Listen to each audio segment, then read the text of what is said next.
عادي جدا، عادي جدا ولا فارق مع. حاضر هتكلم معاك في كل حاجه. خرجنا من ستيلنبوش عادي، مفيش مشكله. الاهم بالنسبه لي ان احنا فوقنا لك يا اهلي. واحد يقول لي انت مالك يا ستيري، انت فيك ايه؟ اقول لك والله مفيش حاجه، بس مصدع شويه. احنا بنفوض رامي ربيعه يا اهلي. ان ما فضيناك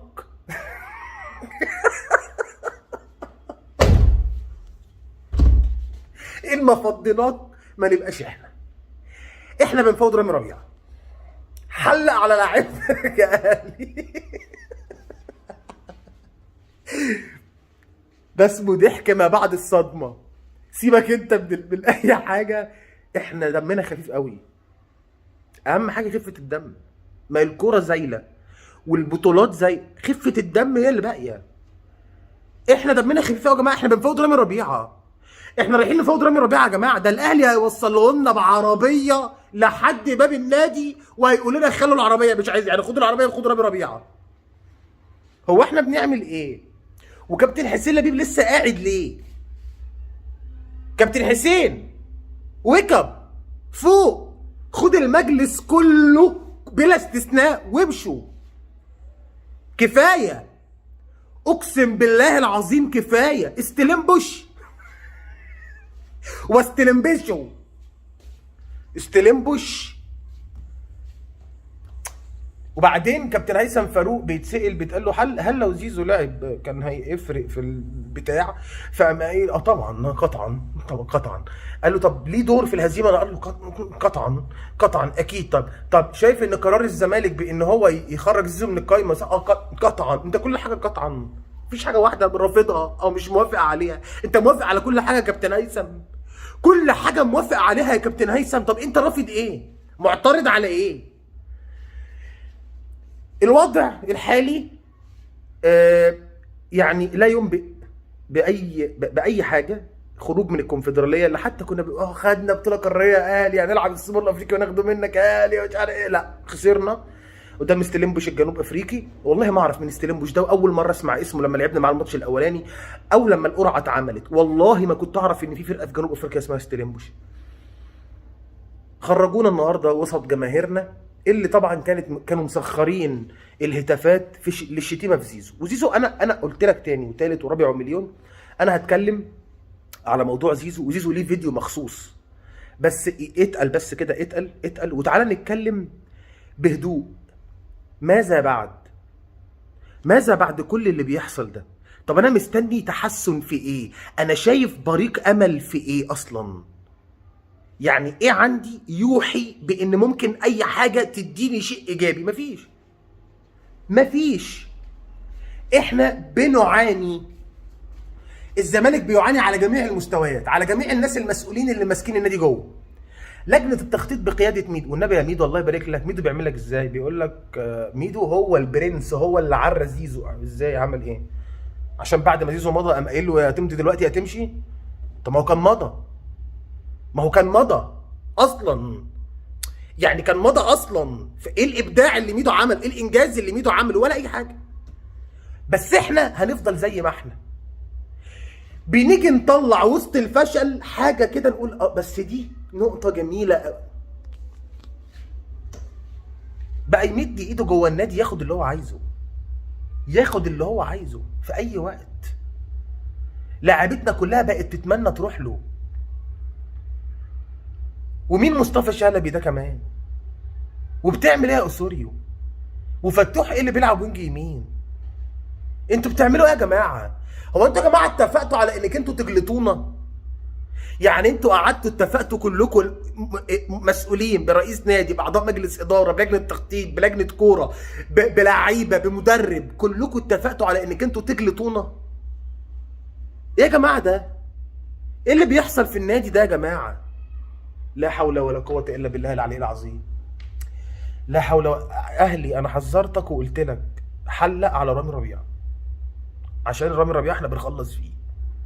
فلو انت خايف على رامي ربيعه خليه يجدد لك. لان احنا هناخد رامي ربيعه وياسر ابراهيم وطاهر محمد طاهر ويعني شوف يعني واي حد، وكريم ندفد هناخده برضو. بنرد على امام وبن شرقي وزيزو. 3 لاعيبه بفرقه، بنرد على دول بدول. اقسم بالله العظيم ثلاثة. الواحد بقى قرفان من الكورة. قرفان، انا مش زعلان، انا قرفان. في فرق بين الزعل خلاص كده كده الواحد خد عليه، انما القرف ده الجديد. بقى الواحد بقى قرفان. قرفان. اطلع بقى اتكلم وقول، وادي اهو الهستيري اللي بيقول واللي بيزيد واللي بيعيد. اطلع اتكلم، يلا. هتقول ايه؟ هتقول ايه وهتزيد ايه؟ اي حد بيتكلم هيقول ايه في الوضع اللي احنا فيه ده حاليا؟ هتقول ايه؟ هتقول ايه؟ انا مع، يعني انا حاسس بخنقه كده. بقول لكم يا جماعه، السلام عليكم. يا خراب البيت، يا خراب البيت، يا خراب البيت، يا لهوي. الحقونا يا جماعه، الحقونا. ده ما بقاش نادي الزمالك للالعاب الرياضيه، ده بقى نادي الزمالك للفضايح الجماعيه، للفضايح الجماعيه. اودوا اخبي وش فين؟ اخبي وش فين يا شويه عرر، يا شويه رمم، يا مجلس اداره فاشل، يا لعيبه مفكومش راجل، مدرب بدنجانه. ميدو ابعد عن الزمالك يا ميدو، السلطن بعيد عن الزمالك يابا. ده انت لو قعدت 6 اشهر كمان هننزل درجه رابعه، والله ننزل رابعه. يا شيكابالا اعتزل، كفايه، خلصت، خلصت خلاص، جابت الضلف معايا. والله العظيم زيزو كان عنده حق، قسما بالله زيزو كان عنده حق. احنا نادي فاشل، البذرة فاشلة، بذرة فاسدة، حتى نيتنا سودة، حتى ربنا ما بيجبر بخاطرنا يا اخي. في موقف من المواقف جمهور بيشتم زيزو وابوه الخطيب، كدنا في نحرنا في نفس الماتش في نفس الساعة، وكأن ربنا بيقول انتوا تستحقوا اكتر من كده. انتوا مش عارف، انا مش عارف. بنشتم زيزو وابوه الخطيب، الخطيب اللي شاف شغله، ولبيب كشري اللي قال لك يا مدام يا ميس ما تخلينيش اعملها بقى واخد لعيبه من الاهلي. الباشا بسجاير ب 37 جنيه. اهو الاهلي حطك في دماغه، يالا سد يا ميدو، لو راجل سد. ما احنا بتوع كلام وهلفطه وهجس. اتفضحنا، اقسم بالله العظيم هتجيلي غلطه. فضيحه، فضيحه. بنخسر من فريق اول مره اسمع عنه في حياتي، في دور ربع النهائي في الكونفدراليه على ملعبنا في استاد القاهره، ونتفضح فضيحه بجلاجل قدام العالم العربي كله والافريقي.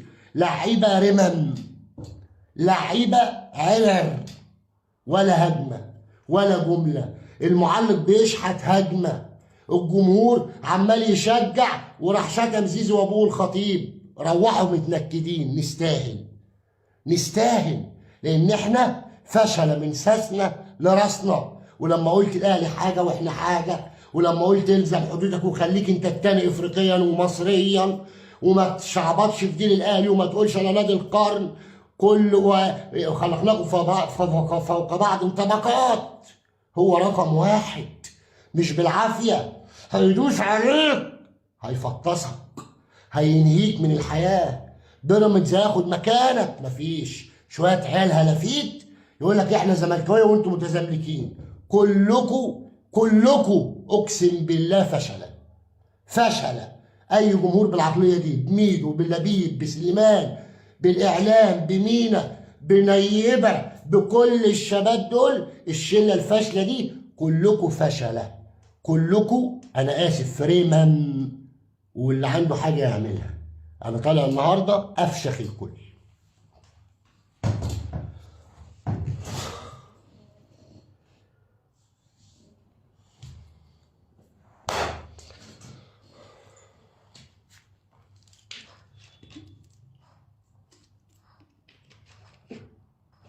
حسبي الله ونعم الوكيل، حسبي الله ونعم الوكيل. منكم لله، منكم لله. حتى جمهور الزمالك اللي في الاستاد ما يستحقش والله هارد لك. نيتنا وسخه، رايحين نشتم ونسب ونلعن في الناس.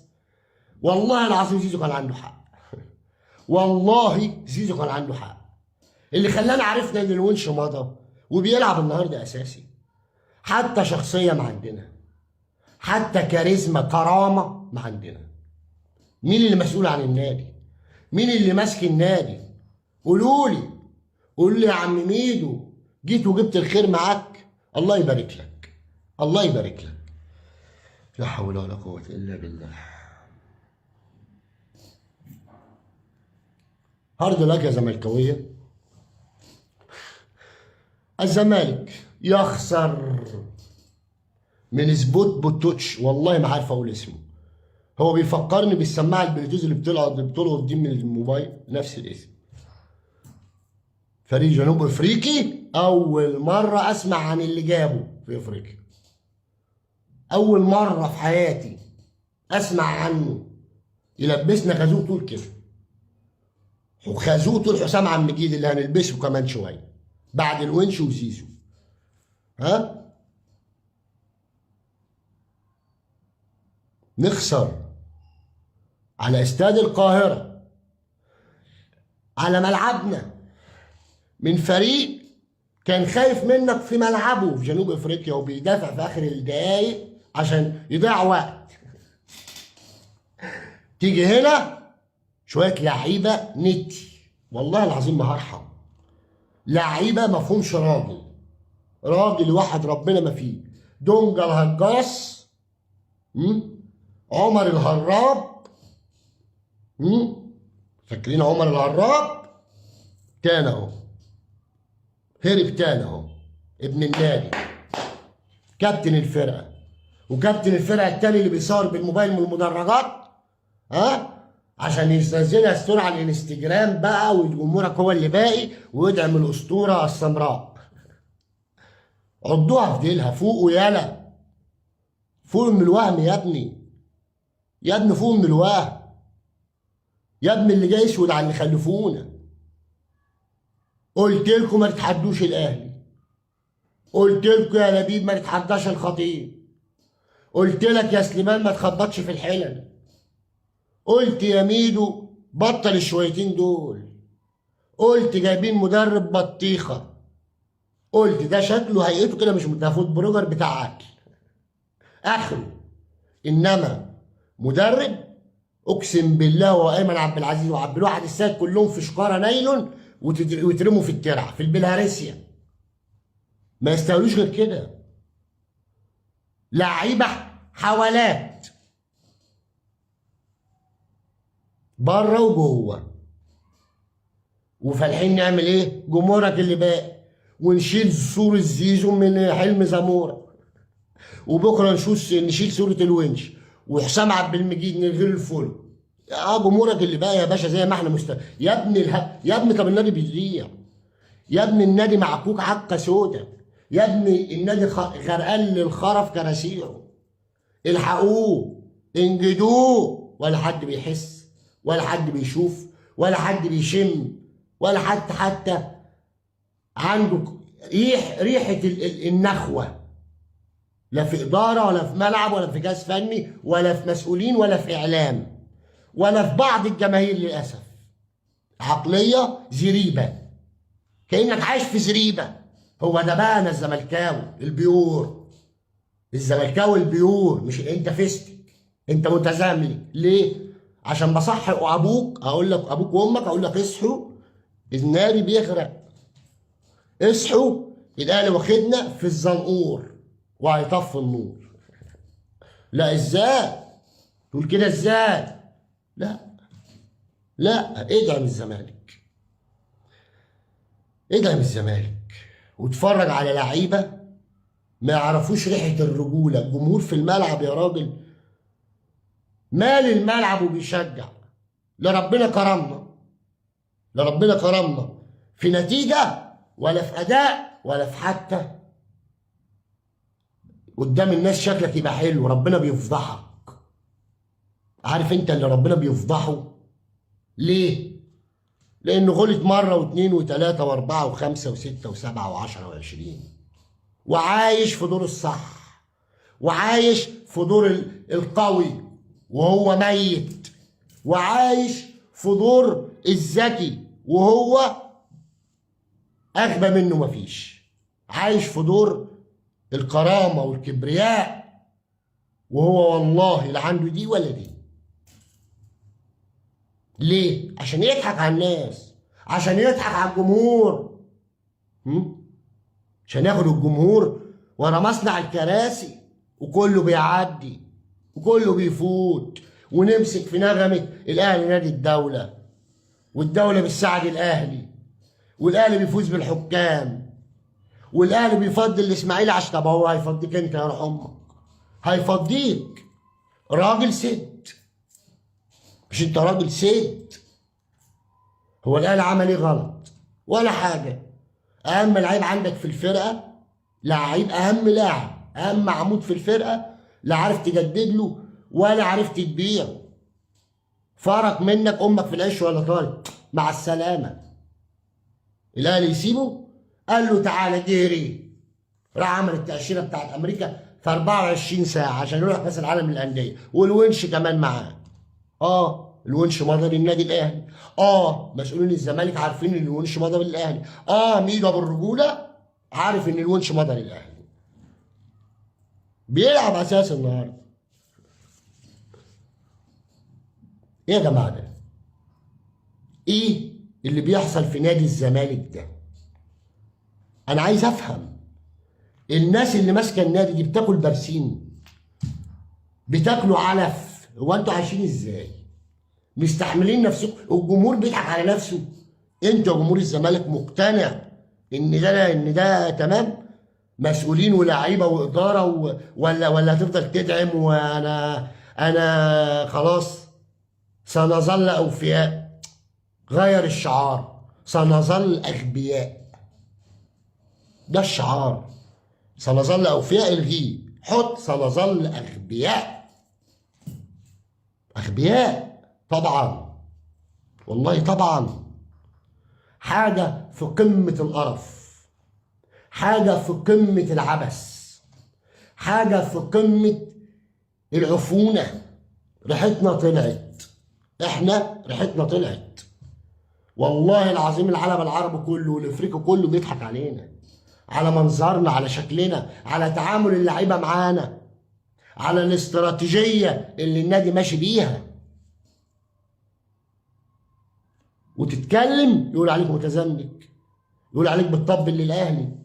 الاهلي اللي خد كهربا، مؤمن زكريا، ياسر ابراهيم، ومضى ابو جبل، والشيكابالا نفس الاسطوره مضى للاهلي وقال لك انا موجود في النادي الاهلي الموسم الجاي، والفيديو موجود. ننسى ليه؟ علشان احنا سنظل اغبياء، فننسى. لازم ننسى. انما شيكابالا نفسه مضى للاهلي، جمال حمزه مضى للاهلي، بشير التابع مضى للاهلي، وائل اباني مضى للاهلي. دول الاساطير اللي بنتكلم عليهم. امال ايه؟ امال ايه؟ حسبي الله ونعم الوكيل. ولقى الله يا زمالك. على مجلس حسين لبيب الرحيل وتقديم الاستقالة. مجلس فاشل، مجلس عار. على الجهاز الفني بأيمن عبد العزيز، بعبد الواحد، بكل العك، ببشير الطباخ، بكله. امشوا يا فشلة، ارحلوا يا فشلة. على شيكابالا اعتزل كفاية، اعتزل كفاية. نجدد الدم، نجدد الدم. كفاية كفاية. على لعيبة الزمالك الموجودين دلوقتي شوية، أنا آسف، مفكوش راجل. لأن اللي أنا شفته في الملعب ده مش لعيبة رجالة ولا حتى عيال. العيال الصغيرة يا أخي عندها نخوة وروح وروح. كابيتانو مصر العيال كانت بتعيط في التلفزيون. مش بيلعب في نادي الزمالك وراجل بشنبات، ولا عندك ريحة الدم ولا الإحساس بالمسؤولية. ونرجع نقول الأهلي هو السبب، والأهلي مستقصدنا، والأهلي أصلا مش حاططنا في دماغه، ولا شايفنا، ولا حاسس بينا، ولا في دماغه أساسا. بيراميدز اللي بنفس الأهلي في إفريقيا دوري أبطال، والكونفدرالية اللي أنت طلعت منها من دور ربع النهائي، وفي الدوري. ورينا هتاخد كاس مصر من بيراميدز ازاي؟ ليه؟ لان البذره نفسها فاشله. بذره، انا اسف، فاسده. بذره فاسده. لا تصلح ولا تلقي بثمارها أبدا أبدا، مش هيحصل. ليه؟ لأن ربنا سبحانه وتعالى الحكم العدل، وبيدي كل واحد حقه، وبيدي كل واحد اللي يستحقه، واحنا لا نستحق الا اللي احنا فيه. والله ما نستحق غير اللي احنا فيه والعيشه اللي احنا عايشينها بس. وخليكوا في نظل اغبياء. لقى الله يا زمالك. لسه الحكايه ما انتهتش، ههدى بس، ههدى، لان هيحصل لي حاجه وهتشوفوني تاني ووراكوا لحد ما بتغوروا كلكم في داهيه من ساسكوا لراسكوا. وارجع واقول زيزو عنده حق، زيزو ما غلطش، زيزو ما بعناش، احنا اللي ما عرفناش نحافظ عليه، احنا اللي ما عندناش ريحه التعامل البروفيشنال ولا الذكاء ولا الاحترافيه ولا حتى الحق، اعطاء الحقوق لاصحابه. عايزينه يلعب ببلاش، يلعب بنص الثمن، يلعب وعنوته يبقى لك، تمشي تبقى بايع للكيان، تبقى بايع للجمهور. الطريقه دي احنا بس اللي عايشين فيها في العالم، وهنفضل طول عمرنا لتحت، والقادم اسوأ الى ان يجد جديد وتتقلع من جذورها كلها، وساعتها البذره تطلع من تاني، وهي ونصيبها، هي ونصيبها. تحياتي لحضراتكم، واتمنى من كل اللي بيتفرج لايك وشير للفيديو ده يوصل لكل واحد فيهم، لعيبه واداره ومسؤولين واعلام، كلكم فشله. سلام عليكم.